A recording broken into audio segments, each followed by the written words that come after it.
लेकिन जो आपके लिए इंतजाम करके रखी हुई है सरकार ने, कुछ शब्द हैं जो आपको बिल्कुल याद रखने हैं। ये अनपढ़ आदमियों को भी याद रखने पड़ेंगे, जिनको अंग्रेजी नहीं आती है। उनको क्वारंटाइन तो याद हो गया ना, कोरोना याद हो गया, अच्छा लॉकडाउन याद हो गया, ये सारे अंग्रेजी के शब्द हैं। तो ऐसे ही एक शब्द आपको याद रखना पड़ेगा, WMD, weapon of mass destruction, जहां पूरी तबाही लाई जाती है। तो यानी कि वाटर एज अ बॉम्ब, यानी water as a weapon, weapon of mass destruction में शामिल हो सकता है। मास डिस्ट्रक्शन का मतलब होता है जब तबाही लानी होती है।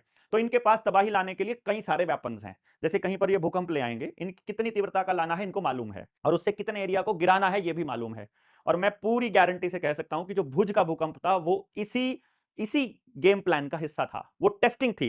वो क्योंकि उस एरिया में कर दिया जाएगा तो वो मतलब पूरे देश से एक्सक्लूडेड एरिया है, तो जो भी होगा किसी ने देखा नहीं ना, भूकंप में त्रासदी आई, वहां पता लग गया, वहां दोबारा तो कोई भूकंप का झटका आपको नजर नहीं आएगा। फिर आपको दिल्ली के नजदीक नजर आएंगे, फिर आपको मुंबई में नजर आएंगे, फिर आपको हिमाचल में आएंगे। यानी सब जगह कितने सिज्मिक पावर का भूकंप उनको लेकर आना है, उनके इंस्ट्रूमेंट्स लगाए जा रहे हैं जमीन के नीचे।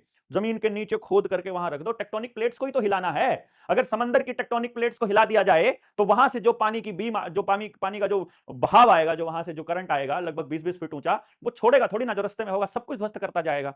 पर ये बात हमको तो समझ में नहीं आएगी, क्योंकि हमको तो कमेंट में लिखने वाले गालियां देते रहेंगे। पर हमें ट्रोलिंग से फर्क नहीं पड़ता है। हमको तो पता है कि हम सिस्टम के खिलाफ चल रहे हैं, और हमको यह भी पता है कि सिस्टम अपनी सारी एजेंसीज लगाएगा हमको बर्बाद करने की, और हम बर्बाद होने ही निकले हैं।